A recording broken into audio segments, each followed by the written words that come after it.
Tere kõigile! Tere tulemast tagasi minu YouTube'i kanale. Tänases videos siis ma räägin oma placement'ist või siis oma paigutusest nii-öelda vahetusaasta jaoks.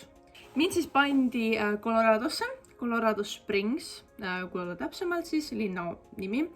Ja ma sain ka oma pere teada, mul on peres ema, isa, minust aasta vanem õde ja siis mingi 3-4 aastat vanem vend.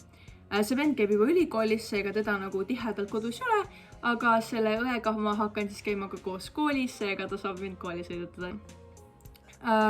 Ma sain ka samuti teada, et ma hakkan oma junior, mis on põhimõtteliselt 11. klass. Ja väga paljud on olnud nagu suhteliselt segaduses sellega, et kuidas ma siis Eestis kooli jätkan. Põhimõtteliselt praegu ma olen 9. Ma lõpetan 9. klassi ära, ma lähen USA-sse. Seal USA-s ma teen oma selle aasta ära, ma tulen tagasi ja ma alustan 10. klassi. Eks põhimõtteliselt ma lihtsalt nagu jätan aasta vahele, aga lihtsalt, et seda mitte nagu segasemaks veel teha, siis ma lihtsalt alustan aasta hiljem.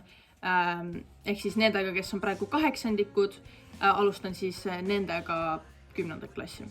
Et väga paljudel jäi see nagu ebaselgeks või nagu nad olid väga segaduses sellest, et kuidas see töötama hakkab.